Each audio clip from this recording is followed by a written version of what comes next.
on this week's episode of Damsels in the DMs.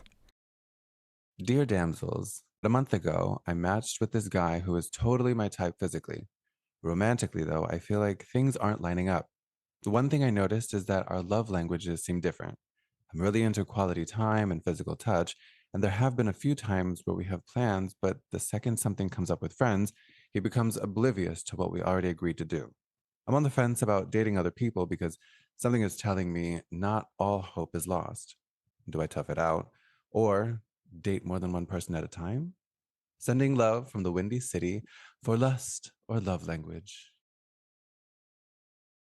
This message is intended as a reminder that we are not licensed professionals, not psychiatrists or psychologists.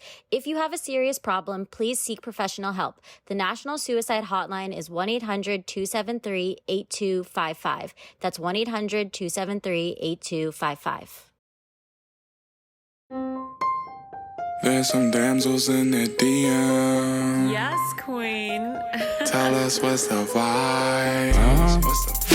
There's some damsels in the DM. Please tell us what's the vibe. DMs, yeah we see them, yeah we read them. DMs, we don't need them, we just leave them. Please. Yeah. It's going down in the DMs. Bye.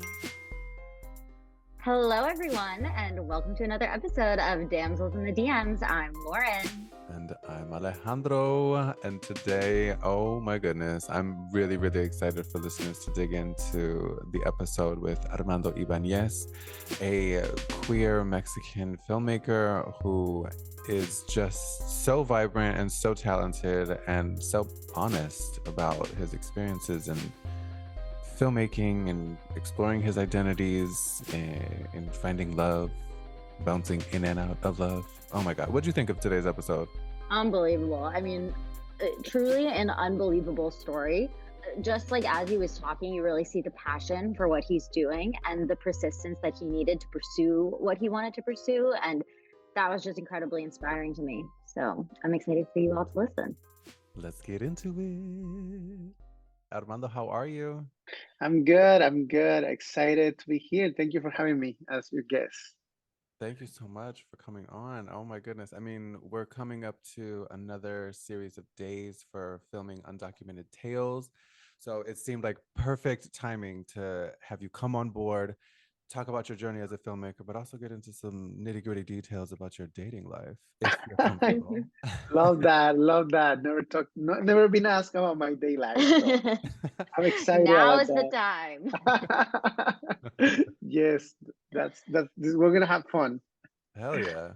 So, I mean, just to start off, can you tell us a little bit about how your journey began as a filmmaker? Growing up in Mexico, I am from Acapulco, Guerrero, Mexico, and growing up, we were going through poverty with my family, my single mother, and I remember that watching movies was my escape from my reality, from poverty, and for me, like movies made me dream about a different world. I never thought I could become a filmmaker. Never had that chance. Never had that choice to dream.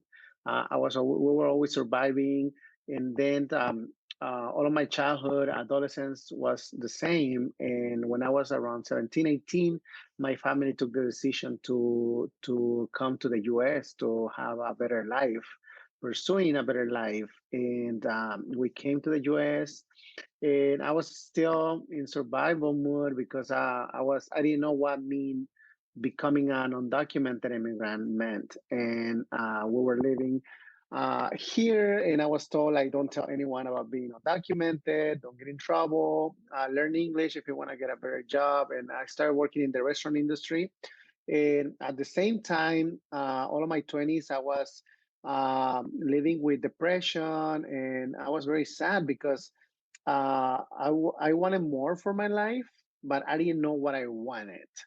I just know that I wanted more, and I felt like I didn't have any choices, no options due to my undocumented status. And at the same time, I was struggling with my identity. Like I know what I wanted, what my sexual orientation kind of like was, but I didn't have any role models. All of my 20s, like it was like if anything, I was in a circle in an environment of people discriminating against the LGBTQ community. So I never had friends who were like really empowered to be themselves, or who I would learn from that to become myself.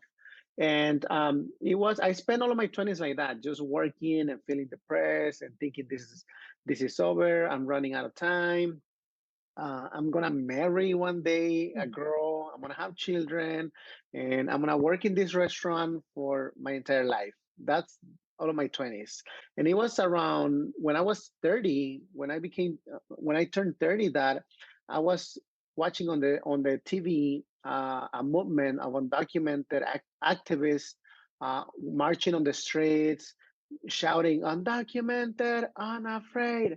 And I was like, who are they? Are they really undocumented? Like, I want to meet them. I want to tell them that I am undocumented too. I wanna meet them. I want to be friends with them. So I started joining the undocumented activists community organizing movement. And I learned that many of these new friends, identify as bi, queer, gay, lesbian, trans, and they were shouting undocumented, unafraid, and then they were also shouting queer and trans, unashamed. And that was the first time that I was like, I belong here. That was the first time that I learned the meaning of community. And I learned that many of them were going to school, they were going to colleges, they were graduating, they were like pursuing more things, pursuing dreams and goals with being undocumented, being queer and unashamed. And then I thought, what if I can go to college? What if I can? So I was feeling alive. And since then, I learned that undocumented immigrants in California can go to college. I went back to school. I got my GED. And by 31, I got accepted in community college. And that's how my filmmaking journey started, being in college and picking film as my major, which also was like another realization, because up until 30 years old, no one told me, or I never believed that I could become a filmmaker or I could work in the arts. Because for me, that was only for like rich people or white people, not like for me. So was it through your community that you had built that you became more aware, or was it once you began college that you kind of fortified your identity as a filmmaker, or understood that that was a path for you that you could choose? I think that meeting my community and knowing more people who were going through the same experiences that I was going through helped me to find myself and helped me to dream, to understand that I could dream big, that I could like have goals and I could do more with my life. And I feel like that kind of like solidify my goal of like I can do social change through video, through filmmaking. And that's how I little by little I learned to find my voice to become a filmmaker. And how did your family respond when you said to them, like, I'm going to go back to college, I'm going to major in film, and by the way, I'm queer?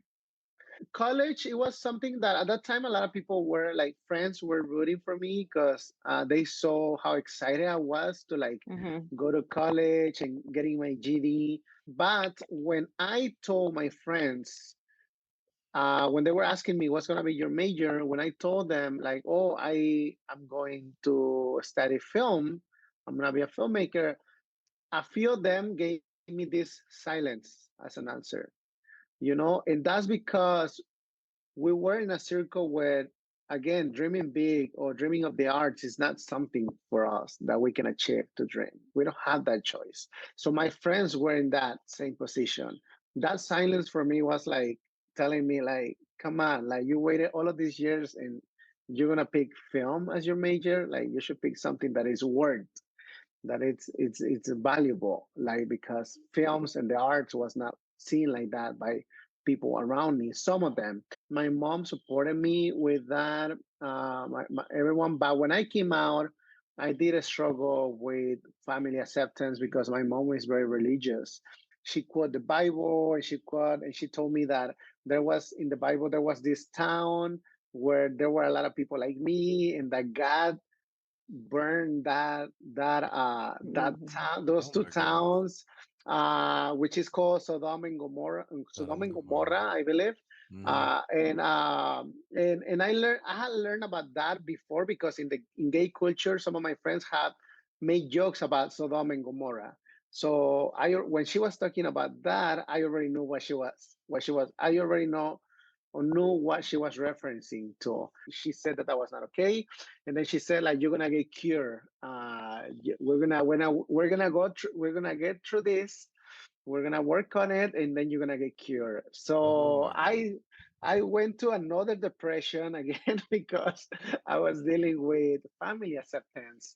But I understood also, I was trying to be compassionate because my mom belongs to a different generation. She never went to school her entire life. She never had that choice.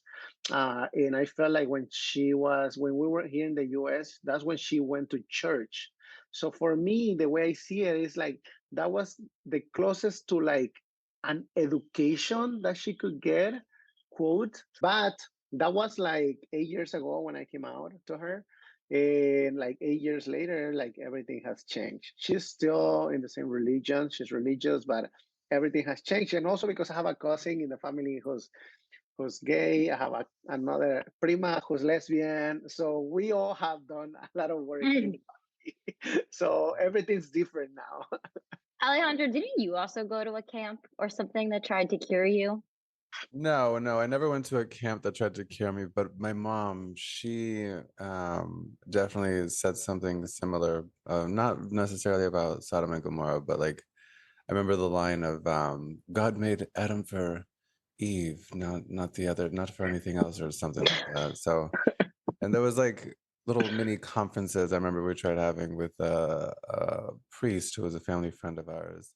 That This is what lasted I was not thinking very of. number. That lasted not a large number of times because I remember I was so obstinate and just like not even. Oh my God. But I mean, yeah, similar to what you were saying too, it's really amazing to see the growth that we all have been able to have since then and the openness that we're able to share. I recently received a little meme from the director of Daddy Date, the play that I was in for Hollywood Short and Sweet. And there's a dance segment that he was able to make a GIF from or make a GIF of. And just sharing that with them and just being like, oh my God, just kind of laughing at myself. And they both were just like, you go, boy, da, da, da, da, da, like, get it. I don't know. It was just really cute. So it's similar to what you were saying, a marvelous transition that can happen and the Yeah. growth that we can all experience. Yeah, and I think it's really powerful that you bring it up because the career of a filmmaker is also difficult and it's also filled with so many challenges, so much rejection. But I think it's so important what you bring up to remember that it's also a privilege and that not everybody gets to do it and that we are so lucky to be able to pursue that career because I mean, I have had my fair share of breakdowns being like, "Oh my God, like how can I handle one more day of rejection?"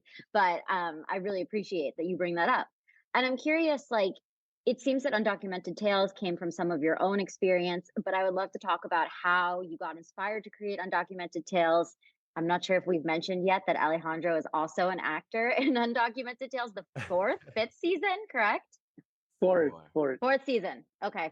So yeah, tell us all about that because we've heard it from Alejandro, but we'd love to hear it from the filmmaker himself. Yeah. Well, thank you. I feel like that question aligns perfect with what we just talked about, like me coming out to my mom because I was already in college, and in college I didn't fit. I was struggling to fit in. Once because I was 30 and all of my classmates were 18, 19, and I was very insecure because of my accent. I never wanted to speak in class. And then I was like, if I graduate, how am I gonna get a job if I don't have a social security number? Like, um, so I was struggling with that. And I was like, and then I was dealing with family acceptance, struggling at home. So I was like, what's the point? What's the point of all of this? So there goes my depression again. And during that time, a friend mentioned to me, like, hey, have you ever seen this show on YouTube? It's called The Misadventures of an Awkward Black Girl, and it's Mm. created by Issa Rae. And I was like, who's Issa Rae? And she's like, oh, she just got a deal with HBO and she's amazing. Check it out. Check it out. So I watched the YouTube series, and that brought me back to life. That was like, oh my God, I know what I can do. I can tell my own story. I don't need to wait for studios to come and hire me. Like I Hell can yeah. tell my own story through Yeah. YouTube. And Issa Rae's web series inspired me to create my own web series. And I started writing a small show. I wanted to create a show inspired of my experiences, experiences of my friends, of my family, of people that I have known. But it was gonna be about the life of an undocumented queer Mexican server who's living in LA and also who is a mess and who is a mess because we do have this narrative in mainstream media, in the news, in documentaries, in TV shows where like undocumented immigrants had to be perfect. They had to be the perfect student. They had to speak English. They had to contribute to the economy in order to be recognized by this country. But for me, it was like, we're all humans. Why are they putting all of these expectations on us when we're just humans like everyone else? So because of that, I felt like I wanted to create a show where I could show characters who are not perfect, who are just like messy. And that's how Undocumented Tales started. It started in 2015. I created two small episodes for YouTube. I launched the episodes, and then something that I didn't expect happened, which is people started sending messages. People started reaching out saying like, hey, I'm undocumented. I live in Georgia. I love watching your show. We would like to see more episodes. Or people in different cities. And that inspired me to create another season. But it was really hard shooting without money, because it's all people volunteering with their work, their art, their skills. And it was so hard. I applied for grants. I didn't get the grants, but I was able to film two seasons. And in 2019, I applied for a grant and I got that grant. And with that, I was able to create season three of Undocumented Tales. And every season, we were able to improve the production. But the point, the message for me, my goal with this project is that I wanted to educate general audiences about our experiences. I wanted to humanize our communities on the screen, but most important, I wanted to create representation. I wanted my people to be able to watch the screen and to be able to say like, oh my God, he doesn't have papers, like he's queer, he's going through all of these experiences, that it's me. And I think that's the most important thing that I wanted to show, that being undocumented, and especially during the last few years, we were hearing on the news, in the government, so many horrible things about us, that we are animals, that we are criminals, that we are the worst. And I feel like that produces a lot of depression. Like being undocumented, it feels like sometimes one day you feel like you want to change the world, and another day you just don't want to get up from bed, and you're like, what's the point? So for me, creating this show is like a love letter to my people. It's like telling them, don't give up, don't give up. You are beautiful, you are powerful. Like don't believe what people say about us. Like just don't give up. It was a beautiful love letter, and I love how Yeah. it kind of brings it like to a full circle moment where you're creating these opportunities for people to feel what you felt when you were able to start developing your own sense of community. That's so magical, and that's really admirable. That's really, really admirable. Yes, thank you. And now we are, I have Undocumentals open me doors through in the film industry. Now I have been able to collaborate and work in many different projects with nonprofit organizations or companies. So without me knowing, Undocumentals was my network. That's my way to network. So now with that learning experiences, I always tell people, don't follow the traditional network. Create your own network. Do your own network. Your network doesn't mean that you have to go to an event and talk to people about you. Like it can work in different ways for each one of us. And now we are producing the final season, fourth season, and I'm so excited. The community has been helping me to produce this. Community of filmmakers, of actors, everyone has been helping me, and that's how I got to meet Alejandro through the auditions for Undocumented season 4, and now he's playing like one of my best friends in the series, and I'm so happy and so lucky and thankful that we have Alejandro in the cast. So you Same. also act in it? Yes, so I Oh, am okay. I play the lead character The in the lead character. show.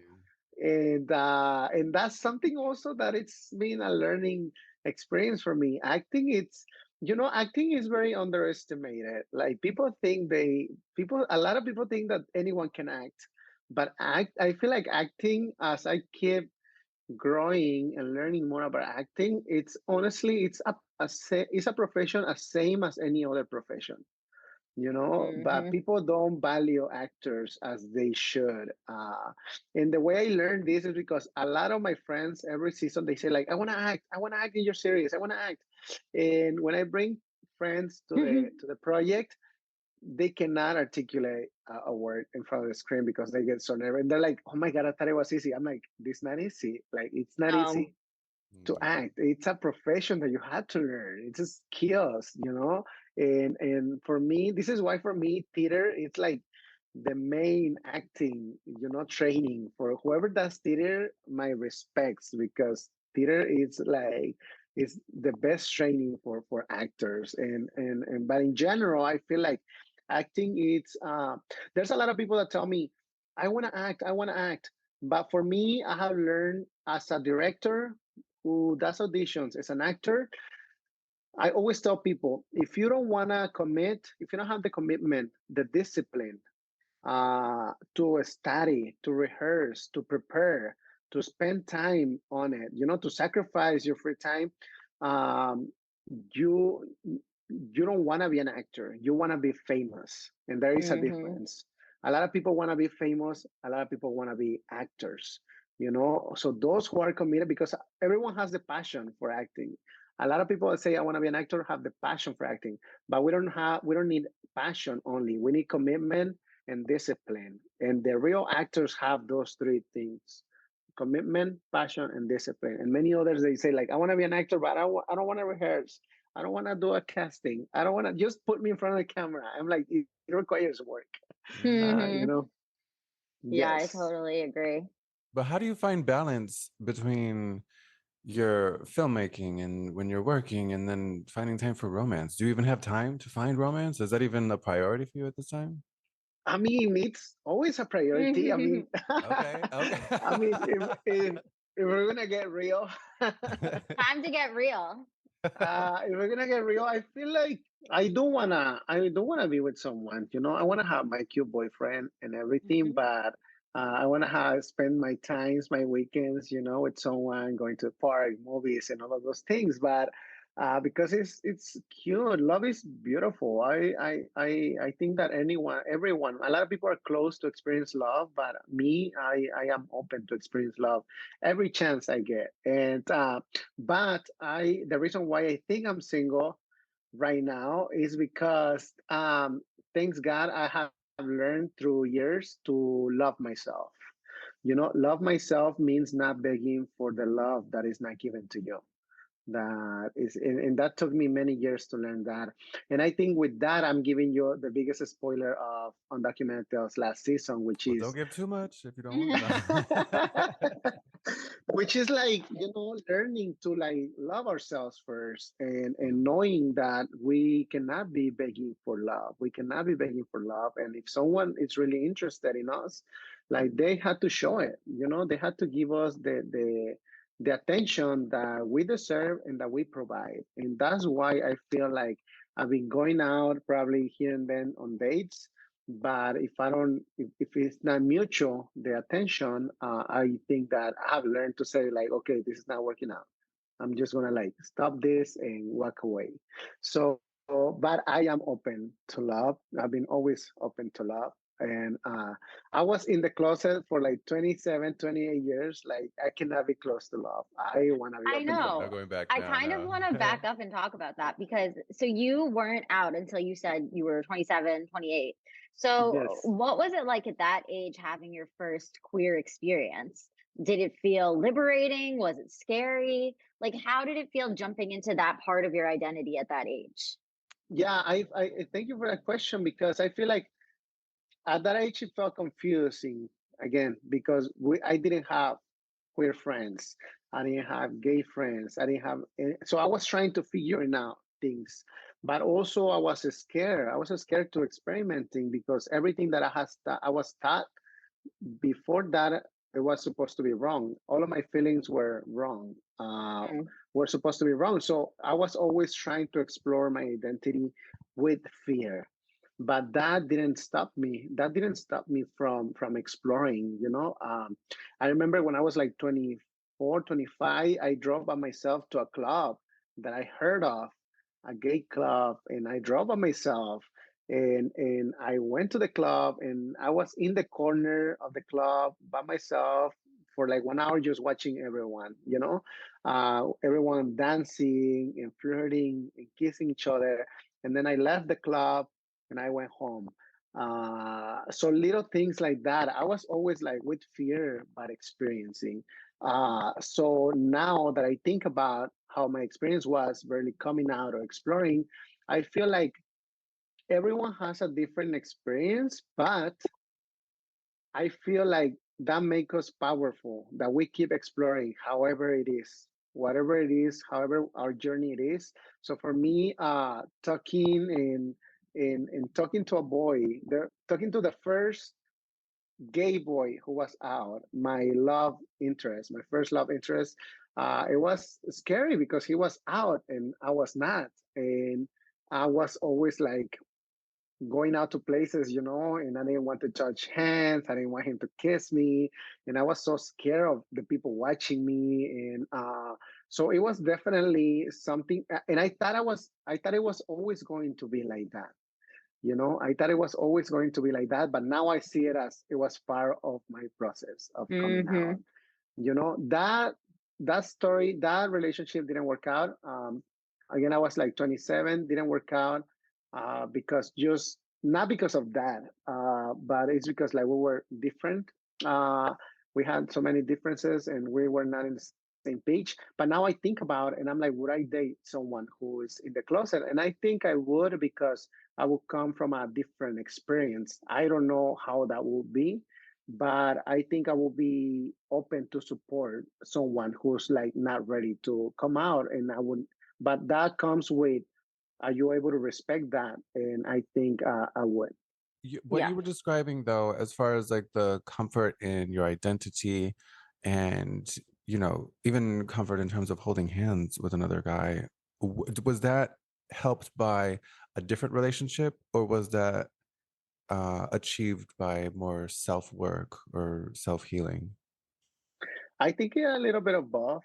I was because again I was kept exploring and I was exploring all the time. And after I broke up with that guy, months later I started dating one more and another guy, and they were my second love interest. He was also very out, and I was like scared to be like affectionate in public. I was like embarrassed. So I was like working through all of those things. And I feel like every experience taught me something about myself. But also, like I would started going to Weijo, and in Weijo I would get drunk, I would make out with a guy, and then like I would not be afraid, Yeah. But also like that was a safe space because all you could see there was like queer people. Yeah. So all of those, every different experience gave me, encouraged me, and empowerment. But it was, I feel like it was until I was 30 that I met the undocumented and queer community that I was like, I saw themselves that I felt like that helped me too, because our experiences were closer, our experiences were similar, that we were going through the same experiences at home because of our cultural background. That gave me the confidence to like, oh, wow, I look at them. That means that I can be myself and there's nothing wrong with that. And I feel like that's where I started like empowering myself about there's nothing wrong with being myself and I can be myself. That's beautiful. And how much would you say that your dating life and dating experiences since you've been out have influenced what you talk about in Undocumented Tales? I would say a big percentage. I would say I would say like 50% of my experiences because also I mean, I have friends, I talk to my friends and I hear experiences, but the experiences that I highlight in undocumented tales had to be with the intersectionality of being undocumented and how that affects Mm. the relation. You know, in every season, I have highlighted how being undocumented from having a different legal status kind of like interacts with the relationship. So that's one thing that I highlight in the series. And some of those experiences in the series are things that I have lived, and some others are things that stories that friends or people that I know have experienced. And I think that's very important because again, I haven't seen that on the screen. And for me, I wanted to talk about that, how dating life it's when you are undocumented, you know, because sometimes you have to bring that conversation, especially when you date someone and that someone is like, oh yeah, I went to Europe or I went to Cancun and Mhm. we should go to TJ, and you're dating that person and then you're like, how do I tell this person that I cannot travel, that I cannot go out of the country? I could, but I cannot come back. So how do you disclose that? And so it's always like if that produces a lot of insecurities, you know, and a sadness. Sometimes people don't even want to date, and or you want to date people that are know already about your status. So I feel like the series highlights a lot of things of that. Definitely 50% of experiences that I have gone through. I would say the drama that we see in the series, that's definitely me. Mm. Yeah. But things that I sometimes I feel are not okay, or that people should be talking about. You know, like in season one, I have this scene where person who's my boyfriend in the series breaks out with me because I'm undocumented, and Mm. he says like the character who plays my boyfriend says, I cannot deal with this anymore because like you're undocumented and we cannot travel. You don't have an ID. We cannot even go to a bar and have a nice drink because you don't have an ID. And this is giving me so much stress. That's what the person says. And that was based of an experience that happened in real life that didn't happen to me, but that happened to someone that I know and that I love so much. And when I heard of that, I asked my friend, like, I would love to put this in the series because I think that people should see Yeah. this, and this deserves to be talked about. That's beautiful. I mean, and those Yeah. experiences deserve to be told as much as it may bring sadness to some people. Like the fact that some healing and growing can really happen when it's showcased in an authentic and meaningful way. I mean, I can see why you have achieved so many accolades, like the collaboration with Lush Cosmetics for the campaign of advocacy for undocumented immigrants, also recipient of Artist Disruptors Fellowship Program. I mean, Mhm. just going back to how meaningful your work is, it's amazing to hear you speak on like celebrating your own experiences, but also those that you love. And like not only around the themes of identity, but around finding romance or achieving Yeah. romance or kind of sitting in it and navigating what all that means for each of us. It's And so beautiful. brave. I think Yeah. that like that's what really strikes me about you is just how brave and courageous it is because it's one thing to come into your queer identity and that obviously takes so much courage, but to have to do it under the guise of being undocumented, I think you just bring up so many amazing points that people don't think about traveling and even going to a bar. And I think that's why the series really resonates and is so impactful because I think it just really makes us think about things in a different light. You know what's interesting is that that is scene that I just talked about on season one, where like the character breaks up with my character for being undocumented. That is the scene that where the people want to talk the most. The undocumented Mm. immigrant audience. I have created 3 seasons and people still want to talk about that scene. Like they Mm. always want to say like that is scene when he breaks out. Like that is, I would say that is the scene that people have come and approached me the most to talk about, because, and I think because I was thinking, why do they want to talk about just that scene the most? And I think it's because in series, in TV, in research papers, in books, documentaries, we talk about the struggles of being undocumented, the obstacles, the barriers, but we don't talk about like our love life, our relationships. And I think that's why people want to talk about that scene specifically all the time. Well, cheers to you keeping on with the groovy creation of amazing tales through undocumented tales. Thank you. Thank you. Yeah, now seems like a reasonable time to jump into the letter. Do you want to, shall we? Shall Let's we do do it, Let's do it. please. We have Dear Damsels, it's been challenging to make genuine romantic connections in Chicago's gay dating scene. But a month ago, I matched with this guy who is totally my type physically. Romantically, though, I feel like things aren't lining up. The one thing I noticed is that our love languages seem different. I'm really into quality time and physical touch, and there have been a few times where we have plans, but the second something comes up with friends, he becomes oblivious to what we already agreed to do. He also seems confused about what he wants to do in life, which is different from the self assured quality I was smitten with when we first met. I'm on the fence about dating other people because something is telling me not all hope is lost. On the other hand, I don't want to close myself off by focusing on someone whose attention is so clearly dwindling. Do I tough it out or date more than one person at a time? Sending love from the Windy City for lust or love language. Mm. Have you experienced like getting into a situation with someone where it's just like, oh my God, you thought they were one way, and then the more you learn about them, the more you're just realizing like they're just a mess? I mean, I feel like I experience this with friends all the time. Yeah, that too. Yeah. I think we've all been there, no?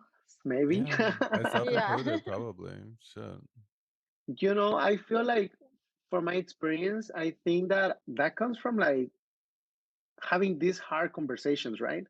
In this case, like this person has to ask because they talk about like the love language and the physical chemistry, and they had to first ask themselves if they're okay with that, what the priority is, if physical chemistry is a better priority, then they should be okay with that. But I think that first they need to have a conversation with themselves to see what they want.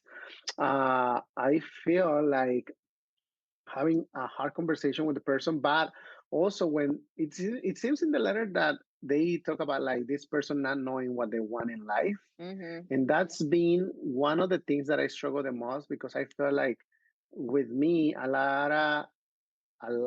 Maybe a few of my boyfriends gave me a lot of pressure where like you have to know what you want in life. And I didn't know what I wanted in life. And that puts a lot of pressure, on someone.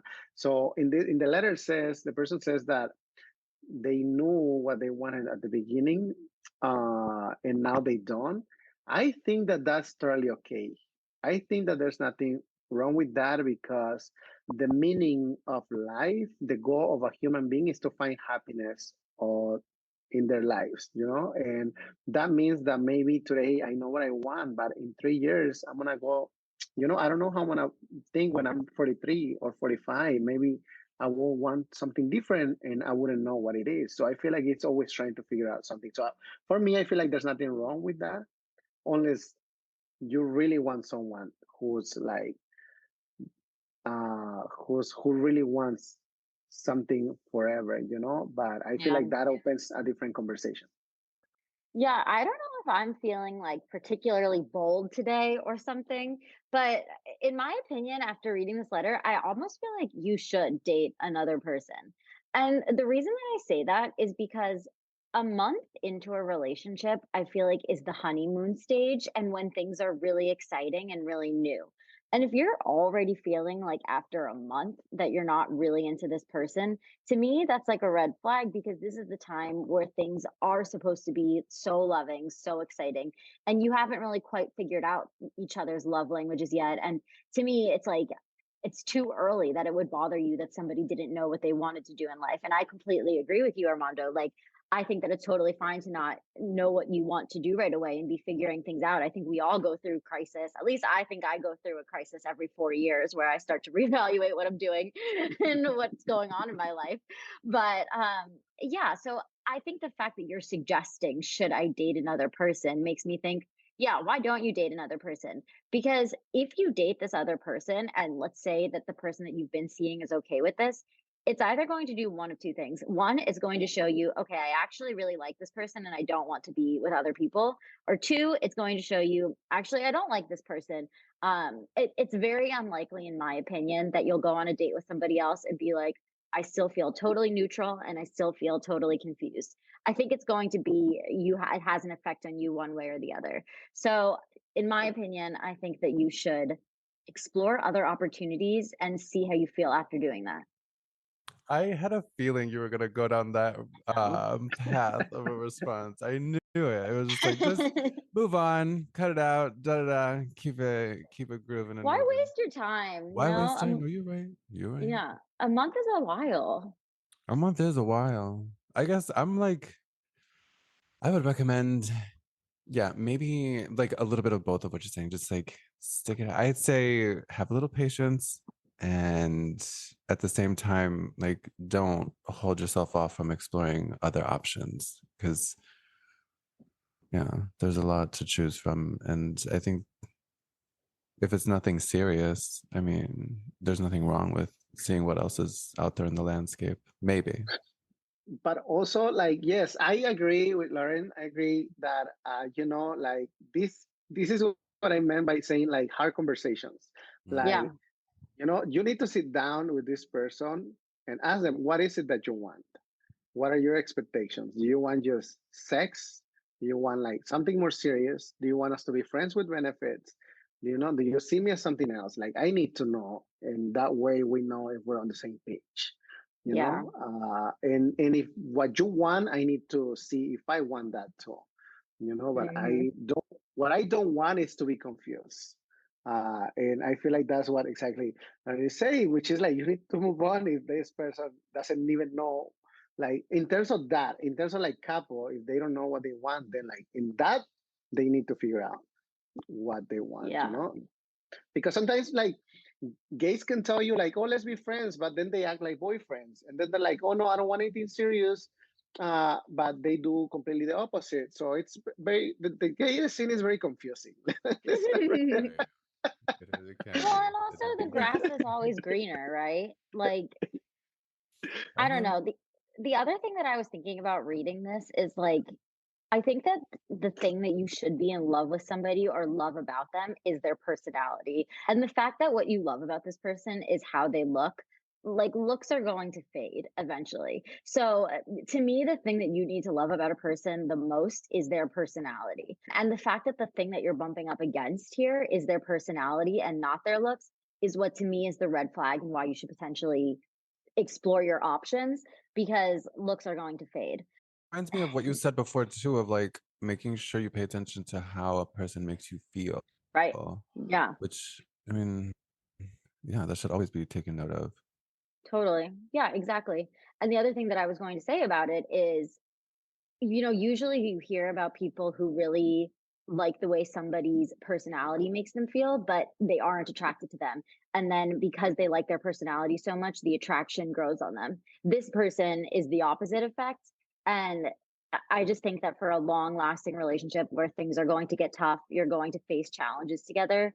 The thing that you really need to love about a person is their personality. Right. Well, Armando, thank you so much for coming on the podcast. But please share with everyone where we can keep up with you with Undocumented Tales, with your future work, with Ibañez Productions. Tell us. Yes, you can check out the series on YouTube on the channel Undocumented Tales. You can also go to undocumentedtales.com, and we are on all social media pages, Facebook, Instagram. Find us like that, Undocumented Tales, and you can follow us and support the project. And the new season, the final season, is coming out next year. And Alejandro Valtierra will be one of our main lead cast, and I'm so excited for that. Yay! So is season 4 totally filmed now? We just filmed half of it, and we're about to start filming the other half. So Amazing. And is this the final season you said? this is the final season. Yes. Why is it the final season?